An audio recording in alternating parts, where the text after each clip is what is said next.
Combien as-tu dormi d'heures ? Pas beaucoup. Je peux pas compter, mais pas beaucoup. C'est juste pour justifier. Mais je veux pas justifier m'excuser en avance. A priori, non. tu vois. Ça va être super, genre on va être très avance. énergique. Ouais, pas de soucis. Bon, comment ça va ? Bah écoute, ça va et toi ? Bah, il y a beaucoup d'actu en ce moment. Oui. Et c'est important qu'on en parle. Oui. Et du coup, on vous a fait une petite ref. Parce que je suis extrêmement fière d'être détentrice d'un Bob Grenouille. Combien dans les spectateuristes ont un Bob Grenouille ? Je pense beaucoup, parce que quand on va en festoche, on en croise pas mal. Désolé Charlotte. Je suis la seule personne, je pense. Oui, bien sûr. Toi et Greta Thunberg, vous êtes les deux. Ouais. Peut-être on parle un peu du contexte dans lequel on enregistre. On enregistre le lendemain de du big rassemblement qu'il y avait à République en soutien à Paris, mais aussi dans plein de villes de France. Voilà, et du monde. Parce qu'on n'est pas parisiano-centré ici. Et d'Europe même. Autour de la Freedom Flotilla, dont les passagers RE ont été arrêtés hier matin. Ouais. Dans la nuit, quoi. Dans la nuit, ouais.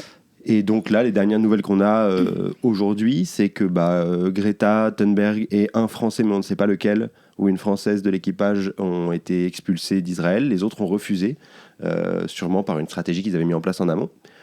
Voilà, on est dans ce contexte-là, quoi. Ouais, mais est-ce que tout le monde a en tête la Freedom Flotilla ? Je pense, et sinon, vous pouvez vous référer à un post qu'on a fait sur les réseaux hier, où on en parle. Sur notre site, on a fait un article où on explique bien qu'est-ce que c'est, et voilà, mais en gros, c'est un bateau humanitaire avec à son bord 12 personnes, 12 activistes, qui avaient pour ambition de ravitailler les Gazaouis, qui sont sous blocus, sous siège, affamés par Israël. Et surtout de briser ce blocus, du coup, parce que ça aurait créé un précédent qu'ils y arrivent. Et de créer une brèche pour l'aide humanitaire, en fait. Et ce que je voulais dire aussi quand même avant de commencer cette chronique, c'est que du coup elle a été écrite une semaine avant toutes ces actus, donc c'est moins chaud comme actu, mais en même temps je pense qu'on y dit des choses importantes pour la suite, et que, enfin vous allez voir, mais que en tout cas c'est aussi essayer de parler plus globalement du traitement du génocide en cours à Gaza et de comment s'en saisir nous politiquement. Oui, on voulait refaire une chronique sur ça, tout en apportant des nouveaux éléments et des nouvelles discussions autour de ça. Et ça s'inscrit dans ce contexte-là qu'on vient de décrire et qu'on n'avait pas en tête au moment où on a écrit la chronique, parce qu'il n'était pas encore là, mais on va en parler en débrief de toute façon. Voilà. Du coup, ça s'appelle Gaza et les girouettes, parce qu'il y a eu un petit retournement de veste ces dernières semaines. Voilà, le vent a soufflé fort. Vous écoutez Vacarme des jours, VDJ pour les intimes, un podcast de Motus et Langue Pendue, média pirate autoproclamé journal intime de la société. Bonne écoute. En ouverture du festival de Cannes, Juliette Binoche a fait un hommage remarqué à Fatma Hassouna, une photojournaliste palestinienne assassinée par l'armée israélienne le 16 avril dernier. Alors qu'elle va a priori dans le sens des militants qui dénoncent un génocide depuis des mois, cette intervention en a énervé plus d'un d'entre nous. Aujourd'hui, on se demande pourquoi le retournement en cours dans une immense partie de la classe médiatico-politique est insupportable à nos yeux, même s'il doit dans le même temps être accompagné parce que, évidemment, des milliers de personnes sont en train de crever. Dans ces circonstances, on prend tout ce qu'on peut prendre. Juliette, déjà. C'est sûr que les actrices bourgeoises avec peu de pouvoir sur la situation ne sont pas forcément les cibles prioritaires à qui demander des comptes. Mais Juliette représente quelque chose. Elle a fait un bel hommage, complètement dépolitisé, où on apprend que c'est un missile qui a atterri sur la maison qui a tué la jeune femme, tiré par qui, fruit du hasard ou assassinat. Juliette n'en parle pas. Non, Juliette préfère citer un texte de la journaliste pour mieux le lier à la beauté incarnée par ce festival de Cannes où, je cite, « tout peut basculer ». Et donc ouvrir les festivités en hommage à Fatima et son art qui, lui, restera. Dans la conférence de presse qui suit, elle évite de répondre à une question lui demandant pourquoi elle ne signe pas la tribune qui condamne l'indifférence de son milieu au génocide en cours. Au moins, elle en parle, on pourrait dire. Ouais. Sauf qu'en fait, elle en parle de la pire des manières. On n'a pas besoin d'être tristes tous ensemble, comme le propose Juliette. Triste, on l'est depuis que la Palestine se fait coloniser par Israël. Ce dont on a besoin, c'est de remise en cause structurelle et politique pour avancer. Parce que, rappel, c'est aussi en notre nom qu'un peuple est activement éliminé tous les jours, puisque ce sont littéralement nos représentants, ceux qui sont censés parler en notre nom, qui refusent d'arrêter de mettre de l'argent dans les caisses d'Israël. Alors, en exprimant la tristesse d'un drame de plus dans un monde si triste, on n'aide pas à comprendre ça. On n'aide pas à mettre la pression sur les responsables, on les exonère, comme si c'était la force des choses, la lourdeur du destin qui causait ces tragédies. Ce sont des gens, ce sont des responsables, et si on veut qu'ils bougent leur cul, il faut les nommer. Après Juliette, le mouvement a pris de l'ampleur. Les pays européens commencent à dire qu'il faudrait peut-être qu'ils prennent des sanctions. Manu Max dit qu'il est important de reconnaître l'État de Palestine. Finalement, il a abandonné il y a quelques jours. C'est quand même incroyable de voir tous ces gens qui sont décisionnaires avoir beaucoup de mots, mais aucune action concrète. Action concrète qu'ils sont les seuls à pouvoir entreprendre. Et pendant ce temps-là, on crève de faim, de bombes et enfermés dans des écoles en feu à Gaza. Heureusement, les grands médias sont enfin là pour accompagner le mouvement. Libé fait une une sur Gaza. C'est ce soir se demande si Israël ne s'isole pas diplomatiquement. On respire un petit peu et en même temps, c'est insupportable. C'est insupportable parce que, au-delà de la minimisation permanente dans les termes choisis, au-delà du fait que tous ces gens se sont tus et nous ont insultés pendant les mois où nous essayions de dénoncer ce dont ils s'emparent enfin aujourd'hui, ce qui fait déjà beaucoup, la soudaine prise de conscience de cette partie de la société tend à réécrire implicitement l'histoire. C'est un peu comme s'il disait « Oui, ce qui se passe depuis le 7 octobre est terrible, mais jusqu'à peu, c'était la guerre. Quelque part, c'est normal, une guerre c'est toujours triste, mais aujourd'hui, on doit prendre la parole car Israël commence vraiment à dépasser les bornes. » Israël ne dépasse pas les bornes. Israël colonise, torture des civils, tue des journalistes, viole le droit international depuis des dizaines et des dizaines d'années. Et depuis 1 an et demi, un génocide est en cours, avec différentes périodes d'intensité, mais avec un but stable et fixe dès le début. Annoncé depuis le début par la rhétorique génocidaire de Netanyahou et son gouvernement, et par nous, les militants écoutant ça, qui alertions au lendemain des attaques du 7 octobre. Vous saviez. Alors maintenant qu'on a dit tout ça, qu'est-ce qu'on fait ? Eh ben on soutient. Parce qu'on n'a pas le choix. Parce que si on veut faire cesser tout ça, on doit se saisir de toutes les opportunités possibles. Mais accompagner ce nouveau mouvement n'empêche pas de continuer à imposer le récit des choses, celui de la colonisation, de la volonté génocidaire et de la complicité de nos élites. Et surtout, ça ne nous empêche pas de tenir nos notes et de ne pas oublier. Parce que si on prend et encourage les actions menées aujourd'hui, ce n'est pas parce qu'on vous reconnaît finalement une grandeur morale et une justesse politique. C'est pour qu'on arrête de massacrer le peuple palestinien et qu'on arrête de le faire en notre nom. On n'oubliera jamais votre silence complice, et quand tout cela sera fini, il sera temps de faire les comptes, parce que ce silence vous a rendu illégitime à incarner quoi que ce soit aux yeux de beaucoup de gens. La confiance perdue en soutenant 1 an et demi de massacre, elle ne se regagne pas.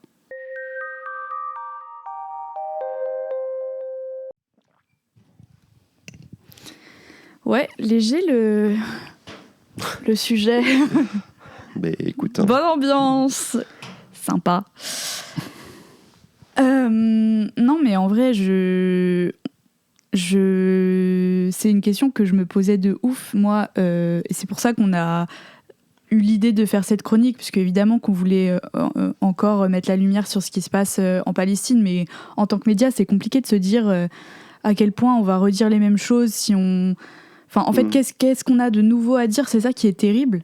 Et là, j'ai l'impression que ces derniers temps, c'est vraiment ça. La nouveauté, c'est un peu ce changement d'état d'esprit et cette popularisation de la lutte palestinienne. Enfin là, dans les jours, les 2 jours qui viennent de passer, avec l'arrestation et la médiatisation de la Freedom Flotilla, j'ai vu moi beaucoup d'amis dépolitisés ou quoi qui tout d'un coup s'en sont saisis, s'indignent, etc.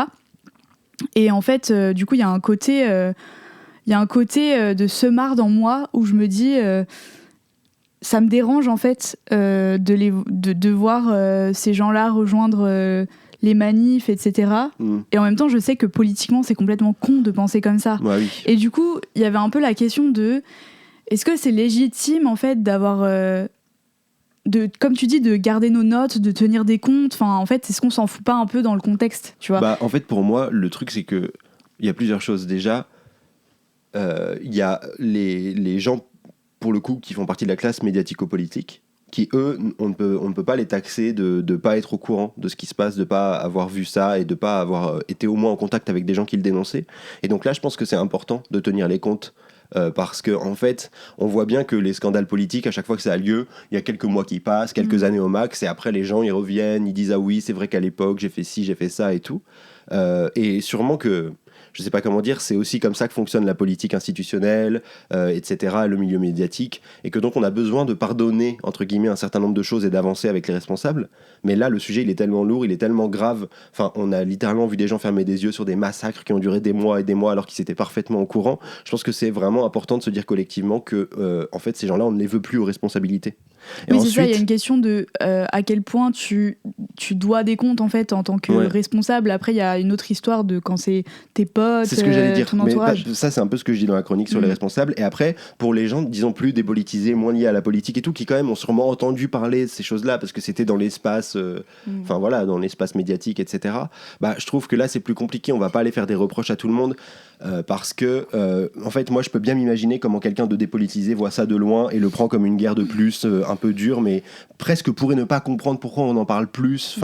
Et en même temps, je dis ça, et en même temps, d'un autre côté, c'est tellement lourd pour nous qui sommes engagés et au courant et qui menons un peu la lutte, qui essayons de l'accompagner. En tout cas, en plus. C'est lourd, c'est un génocide, quoi. Et du coup, ça rend fou en fait. Et donc même les gens un peu dépolitisés, mais c'est vrai, tu vois, et même les gens qui sont juste pas trop liés au truc et tout, on a envie de dire mais pourquoi vous êtes pas réveillés avant, on a envie de les secouer et tout. Mais c'est aussi, pour moi, c'est aussi un rapport en fait, c'est le rapport entre notre impuissance politique et la lourdeur du sujet qui crée ça. C'est-à-dire il y a plein d'autres sujets où on est tout aussi impuissant, mais qui sont peut-être moins hardcore, où du coup les gens dépolitisés, on va leur expliquer plus tard, on va les prendre par la main et tout, et là en fait ça donne pas envie de faire ça parce que c'est trop deep. Et que, en fait, que faire à part juste gueuler et essayer de Après, moi, je pense pas que je parlais spécifiquement des gens qui regardaient ça de loin, qui se sont pas spécifiquement impliqués, etc. Parce que ça, comme tu le dis, moi, je viens des luttes écolo et en vrai, tu passes un peu ta vie à dealer avec les gens qui vivent leur life et qui sont globalement s'en battent les couilles. Mais moi, là où j'ai plus de mal, c'est de toute façon, moi, je suis une semarde dans l'âme et je suis méga rancunière, donc j'ai ce truc-là. Mais je me demande à quel point le politiser, en fait, c'est ça la question.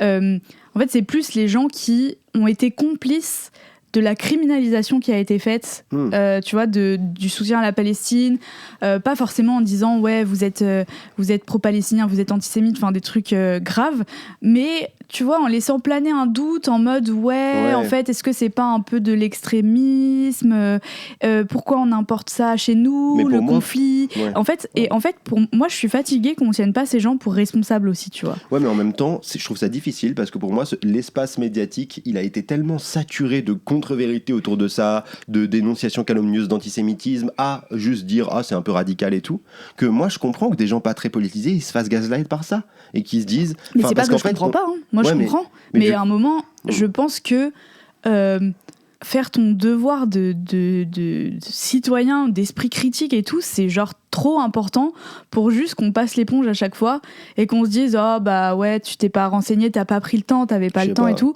Genre moi ça me fout un peu le seum, tu vois, je suis en mode en vrai t'as contribué à criminaliser les soutiens de la Palestine. Et en fait, tu peux retourner ta veste et ta vie va pas changer, tu vois. Mais il y a un moment, je sais pas, j'ai envie de secouer les gens. Mais après, je dis ça vraiment, je partage très spontanément, genre comment je me sens, tu vois. Mais après, moi... j'ai bien conscience que politiquement, en plus, on parle souvent en ce moment entre nous de punitivisme ou pas. Moi, je suis en mode, tu vois, est-ce qu'une personne peut changer d'avis et en fait, là, tu te heurtes aussi à tes propres sentiments et à être en mode... En fait, moi, je peux pas militer en fait avec des gens qui ont été complices de ce climat horrible dans lequel on n'a pas réussi à apporter de l'aide à des gens qui se faisaient génocider. Je comprends ce que tu dis et je comprends surtout le sentiment et tout que tu décris. Mais après, j'ai l'impression que juste en termes stratégiques ou politiques, de toute façon, c'est une affaire de cas par cas. Et je pense qu'on s'abîme aussi à ne pas pardonner à tout le monde. Non, c'est pas une histoire de pas pardonner, c'est juste une histoire de demander des comptes. C'est compliqué de dire ça sur un génocide, mais ce que je veux dire, c'est que des gens un peu dépolitisés qui se sont fait un peu malgré eux le relais de choses. Enfin, je sais pas. En fait, pour moi, c'est une histoire de cas par cas, mais il y a un moment où il va falloir aussi avancer. Et il y a une partie tellement large de la population aussi qui peut s'être fait gaslight par l'espace médiatique que s'ils comprennent plus tard parce qu'ils étaient mal informés, moi je suis en mode avançons ensemble quand même. Par contre, les responsables, pour moi, c'est hors de question. Enfin, c'est où tu places ta limite aussi, tu vois. Non, mais je suis d'accord avec toi, mais juste, dernier truc sur ça, moi, c'est pas une histoire de pas pardonner, en fait, c'est une histoire de demander des comptes, en fait. Parce que les grands discours, ça va 2 minutes. C'est comme les hommes qui se disent féministes et tout. Il y a un moment où il faut poser des actes, tu vois, et où non, mais tu vois, où je me dis, ok, vous avez entravé notre lutte pendant des mois et des mois.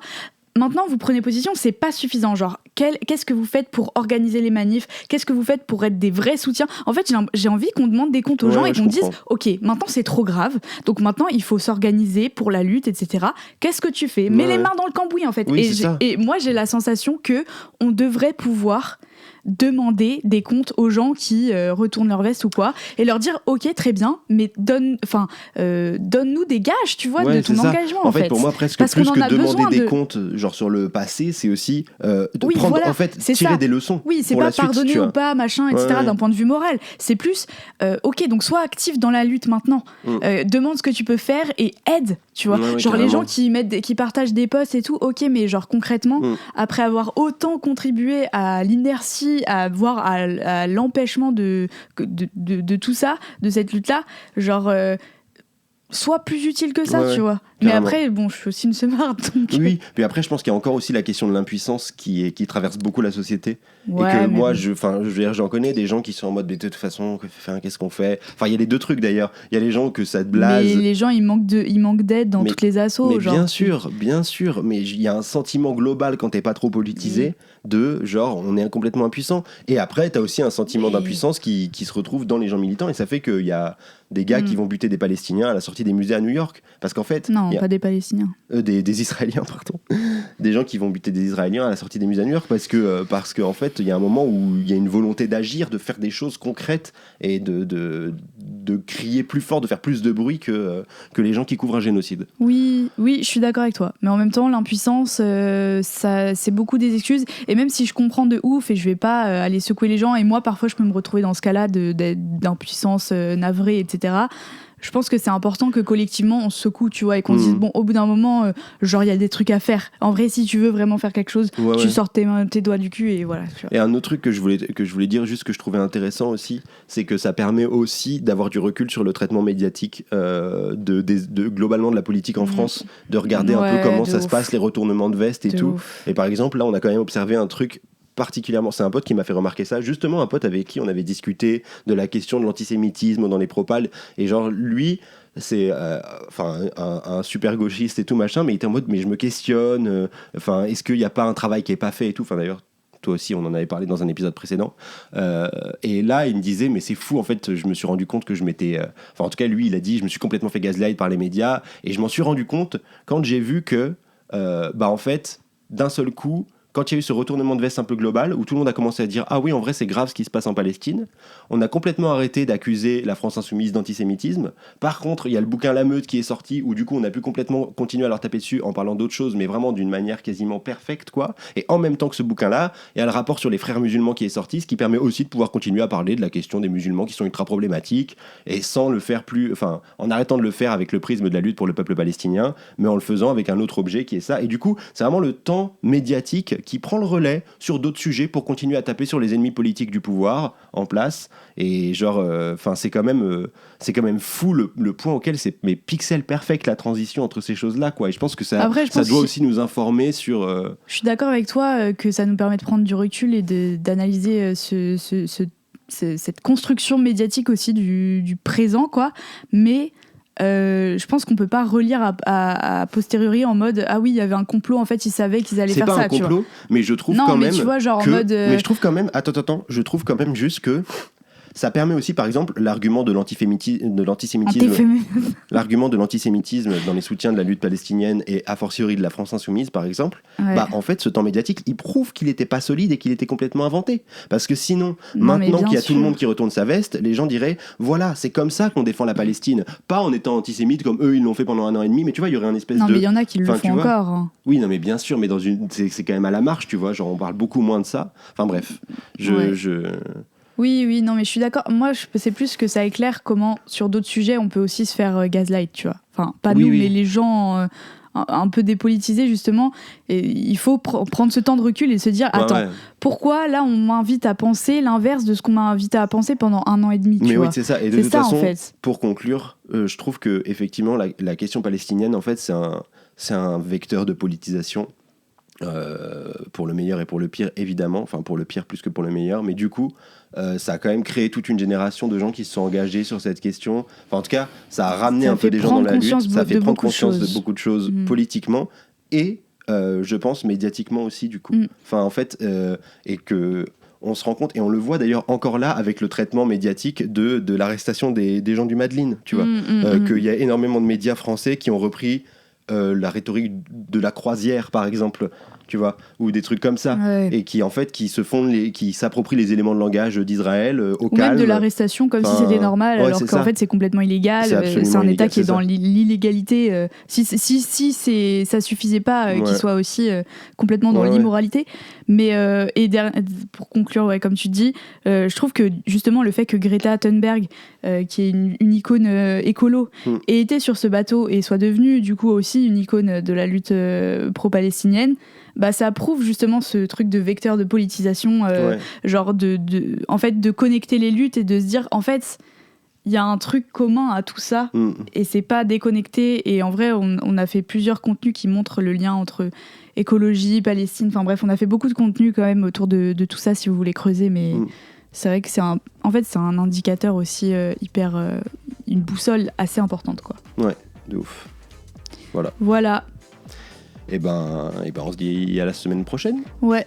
Et puis force à tout l'équipage de la Freedom Flotilla. Ouais, et continuons de lutter collectivement pour la Palestine.